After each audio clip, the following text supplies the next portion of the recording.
स्वागत आहे आपलं आपल्या युट्यूब चॅनलमध्ये एक्सलन्स अकॅडमी. आज आपण बघणार आहेत जे आपला मॅथमॅटिकल लॉजिकल जे आपला धडा चालू होता 12वी क्लासचा, तर त्याच्यामधलं आपण काय करणार आहेत, तर जे आपण म्हणलं होतं पुढच्या व्हिडिओमध्ये आपण एक्झरसाइज घेणार होतं.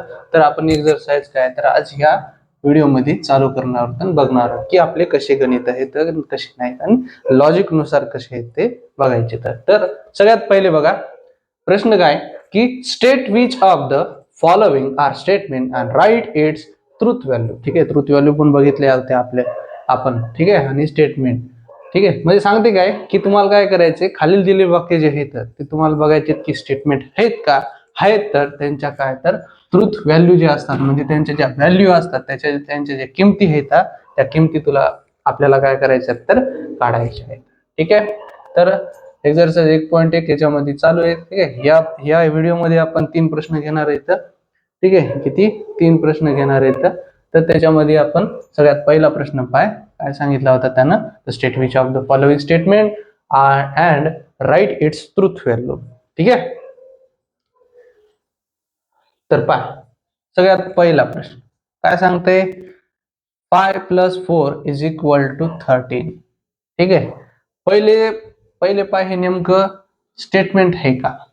ठीक आहे, स्टेटमेंट आहे, कारण की काय दिलंय त्यानं, स्टेटमेंट दिले की 5 + 4 = काय होते तर 13 होते. ठीक आहे, किती होते 13 होते, म्हणून याला तू स्टेटमेंट म्हणू शकतो.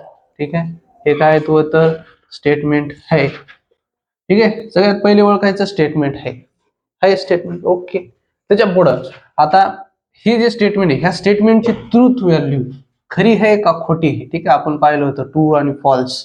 ठीक आहे, बरोबर आणि काय तर चूक असं पाहिलं. आता मला सांग, 5 आणि 4 किती होतात, 9 होतात. 13 होतात का नाही. ठीक आहे, लहानपणापासून तुम्ही शिकत आलास. ठीक आहे, 5 आणि 4 किती होतात तर 9 होतात, 13 होत नाहीत. ठीक आहे, तर मग हे जे स्टेटमेंट आहे हे कसं असणार आहे तो तर फॉल्स असणार आहे. ठीक आहे, कसं असणार आहे, फॉल्स असणार आहे. ठीक आहे, त्याच्या पुढे दुसरा प्रश्न जर घेतलास, दुसरा प्रश्न काय, x - 3 = 14. ठीक आहे, आता हे असे जर प्रश्न आले तर लक्षात ठेवायचं, इथं x ची व्हॅल्यू दिली नाही. ठीक आहे, इथं समोर करून जर असं x ची व्हॅल्यू जर दिली असती अशी तर ते स्टेटमेंट होतं, पण हे सहसा स्टेटमेंट नाही.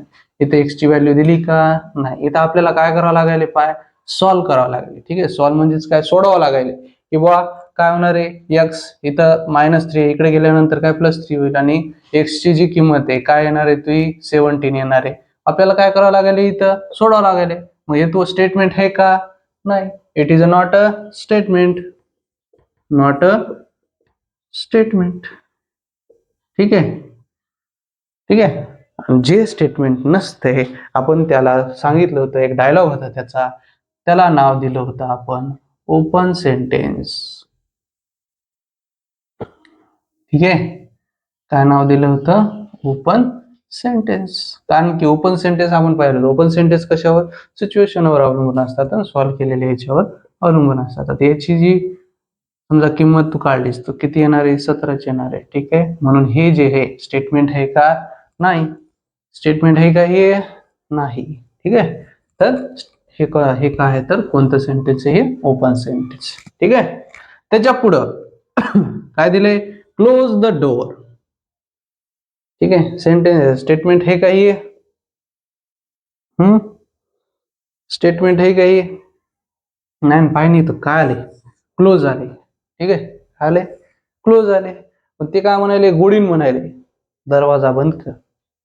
ठीक आहे, किंवा जोरात म्हणाले बंद कर दरवाजा. ठीक आहे, असं करायले, असं म्हणायले ते. आज हे जे आहे हे वाक्य तुला कोणतं वाटतंय, ग्रामर गिमर शिकला असेल तू. ठीक आहे, हे जे वाक्य आहे हे इम्पेरेटिव्ह. ठीक आहे, इम्पेरेटिव्ह सेंटेन्स आहे. म्हणजेच काय की आज्ञार्थी, ते काय सांगायले त्याला, दरवाजा बंद कर. ठीक आहे, काय सांगायले, दरवाजा बंद कर. म्हणून हे जे आहे हे काय असणार आहे, तो स्टेटमेंट हे काही स्टेटमेंट आहे का हे नाही. ठीक आहे, स्टेटमेंट आहे का नाही, हे कोणतं सेंटेन्स आहे मग, not statement, not a statement. ठीक आहे, हे सेंटेन्स आहे का तू नाही. ठीक आहे, मग हे पण काय तर ओपन सेंटेन्स तू याला म्हणू शकतोस. Open sentence. ओके.